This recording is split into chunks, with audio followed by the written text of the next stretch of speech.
We are back for our second attempt at our March Instagram Live, and things are not going well so far. Let's see if we can get Lyndsey on here without it freezing.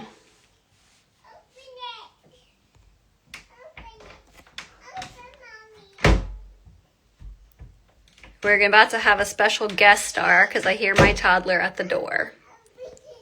Okay, Lyndsey, if you're watching, let's try again. Oh, Lyndsey's restarting her phone. Okay, so I don't know if you guys believe in Mercury retrograde, but it is currently Mercury retrograde, and that's when, according to the myth, technology goes haywire and things become difficult. I'm going to go get my guest star, and I'll be right back.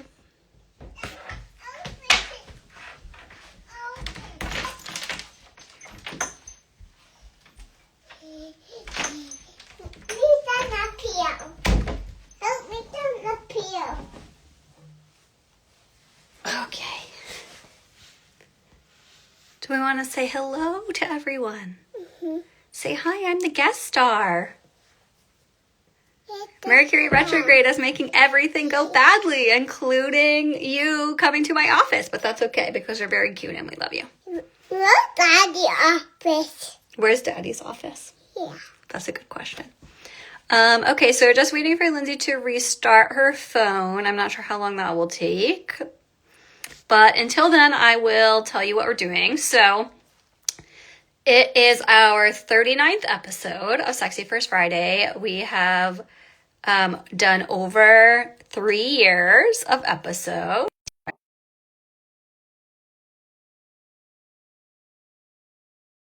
Hold on. Let's see if we can get Lyndsey to join.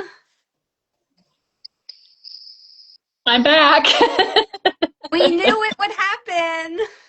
This is why we started early today. Hopefully we don't freeze, but look who's joining us, Lyndsey. Oh, hi. So things are going awry a little bit, but we're gonna push forward. And I was just saying, it's our 39th episode. We've been doing Sexy First Friday for over 3 years. And we're currently doing a cycle of episodes on our relationship basics. We did sexuality basics, and then we'll be doing our Enneagram basics next. So typically we do Enneagram and sexuality overlap topics, and we'll be back to that soon, but we wanted to also show that we have multiple areas of expertise. And our guest star is talking. Multiple areas of expertise around relationship, sexuality, and the Enneagram at large as well. So let's try to start over now that we have the tech working, I hope. And maybe just introduce ourselves.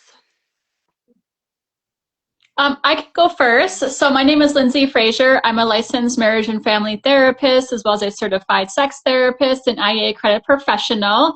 I have been in practice for 14 years, where I have a private practice in South Minneapolis, where I specialize in relationships and sexuality. I am an Enneagram 9, and my dominant instinct is social, which I often forget to tell people. I am Sam E. Greenberg. I am my toddler says no. I am mommy. I'm mommy. Okay. I am a doctor of psychology, a sexuality researcher specializing in sexuality and the Enneagram, and also an Enneagram coach specializing in intimacy, desire, relationships, and the Enneagram. And happy to be here for our March Sexy Friday. I am as well. And today we're actually going to be talking a little bit about trust. And some of you that are familiar with Brene Brown, we're actually going to be talking about her BRAVING acronym, which actually breaks trust down into some really nice framework that helps us understand what we're saying when we don't trust somebody. So oftentimes, when you're working with couples or in your own relationships, people are often bringing in that I don't trust you, right? And what does trust actually mean? I think there's a lot of different definitions to that, and that's actually what we're going to look at a little bit today. But let's start out a little bit about how it developed and where it comes from. So Brene Brown developed this acronym that was initially introduced in her Rising Strong book in 2016, which is wild. I did not know that that book was that old because I have read it and used it in my practice, but I guess I have been in practice before then even as well. And it was also featured in detail in her 2017 book called Braving the Wilderness, The Quest for the Belonging and the Courage to Stand Alone, where she talked a little bit more about each part of that acronym and sort of what that means. If you're not familiar with Brene Brown, who Brene Brown is a research professor at the University of Houston. She has, for the past 2 decades or so, I believe, has been studying courage, vulnerability, shame, and empathy, and has written many different books about these particular topics. And we're going to talk a little bit about her trust one. Were you familiar with Brene Brown beforehand? Fun fact, when I was looking into pursuing a PhD, I would say to people that I want to be the Brene Brown of sexuality, because Brene Brown, who's known as being like this kind of self-help guru, but she is actually a professor herself, and she is an extremely talented qualitative researcher. She uses the grounded theory method of qualitative research, which is like my favorite method of qualitative research. So I was like, I'm going to go be just like her, but for sexuality. And funny enough, I actually ended up doing quantitative and mixed method research rather than qualitative research. But yes, I was familiar with her more on the research end, and I've read many of her books as well. Yeah, I feel like either you like are well versed in her and you've read all of her books and you know all about her, or I come across where people have never ever heard of her, and so it's just interesting to see kind of where people fall with that. So let's talk about like what that is and what that Braving acronym is doing. So it's actually providing a framework that's going to break down the complex emotion of trust into 7 tangible pieces. And so if we look at that, Braving is the acronym, and each letter is standing for something around trust. And so, for instance, the B is for boundaries, R is for reliability, A is for accountability, V is for the vault, I is for integrity, N is for non-judgment, and G is for generosity. And this framework in particular in my practice has been really huge for people to actually let their partners know, exactly what parts of trust are not present, because you could be really good at one part and not so good at another part. And so I think it's a really lovely, lovely tool. I use it all the time in my practice. I have couples rate it on a scale of 1 to 10. 10, I'm perfect at it. You rate yourself and your partner. 10 mean you're perfect, 1 you're absolutely horrible. It's a really interesting thing. And also when you do it that way with clients, it also helps clients know when they're making progress, because you can have them rate it again later. Anything you want to add at all to what the framework is at all? No, you're definitely the expert on this one. I'll just say that we're gonna, as Lyndsey talks through each element of trust, we'll also talk about a little bit about the Enneagram as well, in terms of what types we see excel in each area and which types we see have challenge in each area. And I think one of the things to keep in mind, so we're looking at trust in relation to relationships, but we're also looking at how we trust ourselves. So if we don't trust ourselves in certain aspects of this, it's also going to impact how we feel about ourselves, how we show up in relationships with partners. And so I really want you to start thinking about this. Not only are what others doing in relationship to me that either create trust, but am I also trusting myself in this? And we're going to start off with boundaries. And boundaries is setting boundaries is making clear what's okay and what's not okay and why. And the interesting thing that I wanted to talk a little bit about this one in particular too is like how you set boundaries in other aspects of your life also impact your relationships. So I had a really good example in my office where she had really good boundaries with her partner, but she did not have good boundaries with work. And the phone is ringing at multiple times. She's answering the phone whenever somebody at work needs her. And so that though she had good boundaries with her partner, she did not have good boundaries at work that influenced and affected her ability to create the trust that she needed in her partnership. And this person actually was an Enneagram 9, go figure. Don't want to have conflict with those coworkers. But it was just a really interesting thing that I think sometimes we don't think about as well, is like, how am I setting boundaries with other people in my life? And how might that also be impacting my relationship as well as how I set boundaries with my partner? Sam, you want to talk a little bit about how different Enneagrams types show up here, where they might be successful or where they might struggle, and name out a little few of those as well for us. Yeah, so of course you can guess which types are most likely to struggle to set boundaries. And that would be our nines and sixes primarily, also our twos in a little bit of a different way, and our threes as well.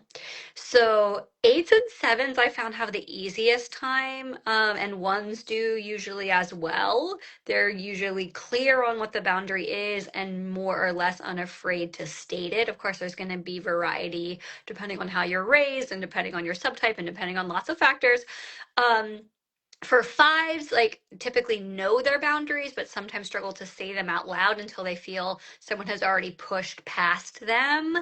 So partners of fives will report that fives suddenly get really angry about a boundary that they've never stated. So that's fives. Fours, somewhere in between, they often exist so much in a subjective space that consistent boundaries don't even exist for them, for themselves. But if they know what it is, they usually have an easy time saying it, more or less. So it's really our sixes and nines that are going to struggle the most, and then twos as well, and also threes, honestly. What would you add, Lyndsey? No, I mean, I completely agree with you. And I think, like, with the twos, which is interesting too, is like they don't always know that they're crossing people's boundaries when they're doing it, because they think that they're helping you in ways that you want. But it's also like, in that sense of like having to stop and actually ask the other person if they want the things that you're trying to do to help them. So that's a big one that I see with twos. They don't even know that they're doing it. They're just trying to help you. And you're like, I didn't ask for your help. Yes, our favorite two who's watching says, sexual two here, what's a boundary? Should we move into reliability? I realize we've got to kind of move through these pretty quick with these 30 minutes that we have. So reliability is basically you do what you say you're going to do and you follow through. And so it's knowing your limitations, not overpromising, and being able to show up. And so if I say I'm going to do X, Y, Z, I'm going to do X, Y, Z. And I'm going to recognize for myself what I have the capacity or the ability to do or not do, and assuring that I don't promise things that I'm not able to give to another person. What kind of things would you add as far as Enneagram types and where they may be successful or they struggle with this one, Sam? Lots of overpromisers on the Enneagram, most principally sevens. Classically, people would describe them as flaky, because it's not exactly that they're flaky, it's that they're overpromising. So they just see vision, vision, vision. I want to do all these things. They have a lot of energy, so they think they can do them all, but they can't. They overpromise, and then they, are perceived as flaky. Threes are not good at this. I mean, they often overpromise, but rather than underdeliver, they just will deliver anyway at the great expense of their own well-being, their own mental and physical well-being, their family time, etc. So they tend to overpromise and deliver, but it's still overpromising. And then I've seen fives also overpromise as well, because they get too far into the details of what they're doing. It'll take longer than they think. They get too in the weeds. So then their prediction of how long things will take is really different than the reality. Lyndsey, what do you think in terms of who's good at it? Well, I think, as far as who's good at it, is ones and sixes tend to be really reliable. They do what they say they're going to do, and they're going to follow through because of the loyalty and the integrity piece that each of those types have. I think it's really interesting when you talk about sevens and threes, because we're looking at internal self and external self. So like, how are you showing? So like with threes, you're right. Like they will push themselves to burnout to do the things that they say they're going to do, but they're actually need to be able to know that capacity and not overpromise, so they can actually be reliable to themselves more than it's about reliability to others. And so I think that's very interesting. And so what happens is that when they eventually do hit burnout, then they can't follow through in all these things that they said they were going to do, but they do try really hard to do that. And this is actually a pretty common thing I see with my 3s that are trying to have a little bit more self-awareness and slowing down. And 7s, they just want to do it all. And I think what's interesting with them too, and I don't know if this is a reliability thing, it probably is, but it's like they're always like, I'm not going to fully commit because there might be something better on the horizon. So you also get not even the flakiness, but like, well, maybe I'll do that. And like not really, I guess that would, not really kind of following through because they're always looking for what's going to be the best thing in the moment that they're going to enjoy. And I have experienced that with friends. I have experienced that also with clients that are 7s. Should we move to the next element? Yes. So accountability is our next part of the acronym. And accountability is owning your mistakes, apologizing, and making amends when something has happened within relationships with partners. Sam, who would you say does this well, and who would you say struggles? I was laughing trying to think of this because I feel like everyone is so bad at this. Like, honestly, all 9 types are bad at it in their own way.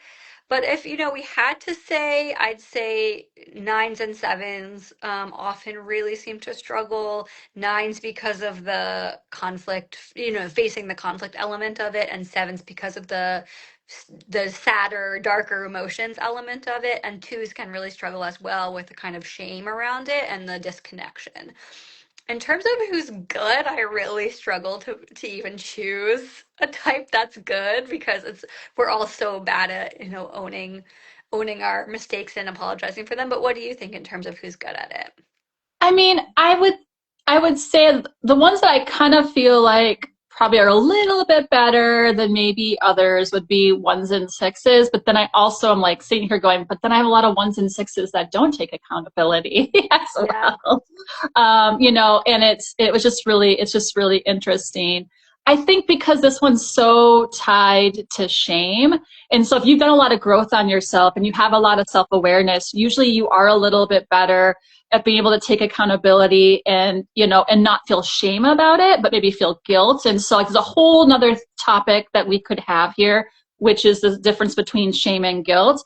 And most of us, when it comes to accountability, if we haven't like done our work, or even if we have done our work, I just had shame pop up the other day around something, and I've done a lot of work on myself.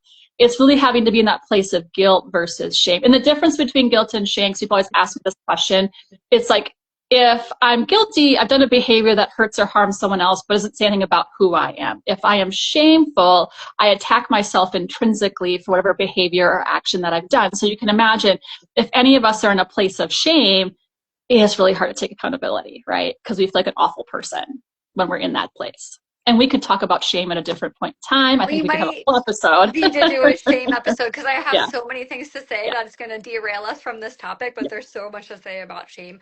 But let's move on to vault.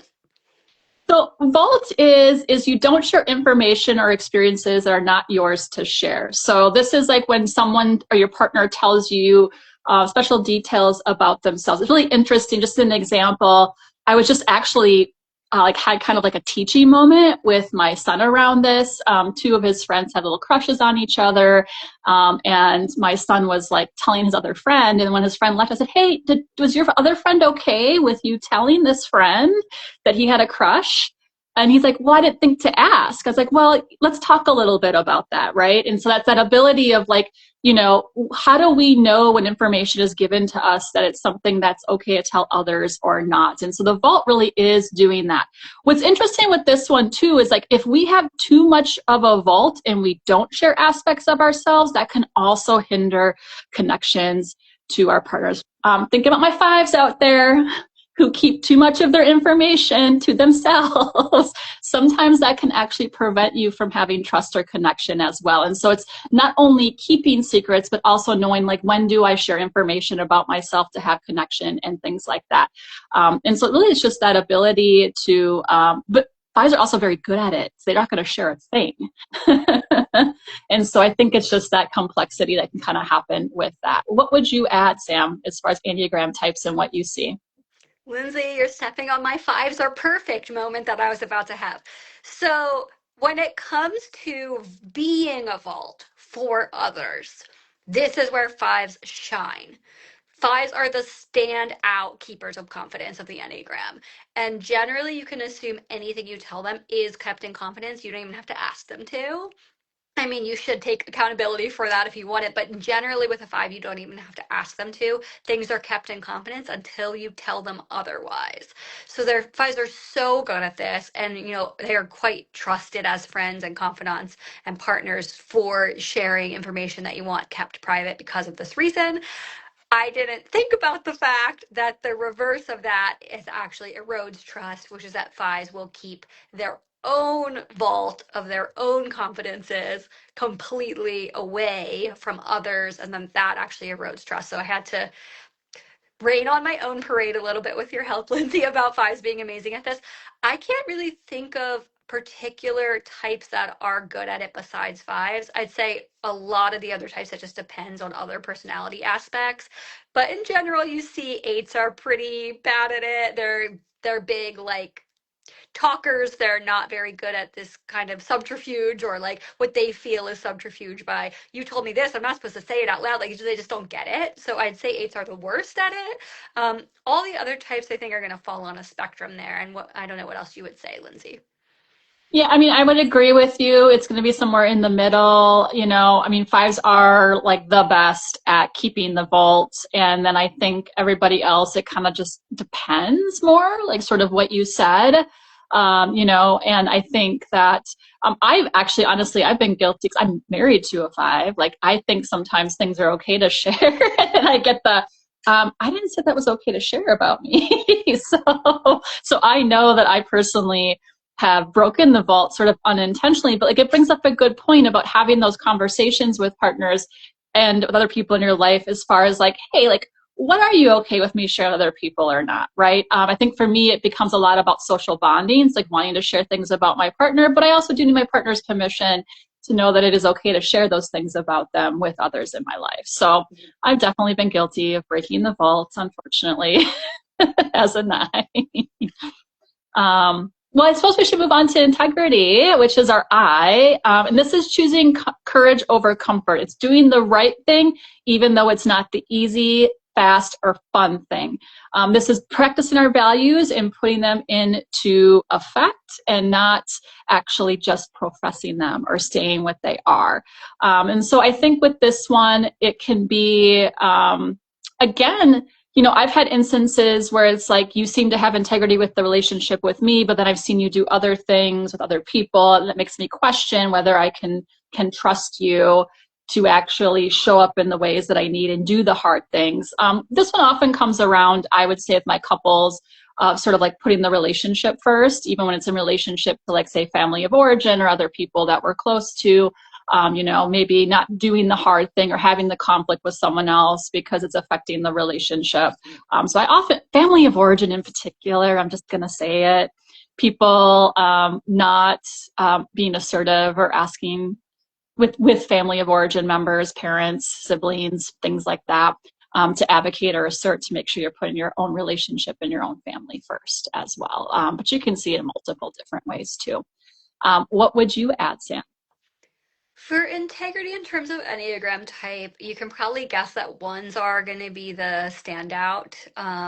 One's integrity is of utmost importance to them, and they are famously going to live their values even when it's inconvenient for others and for themselves.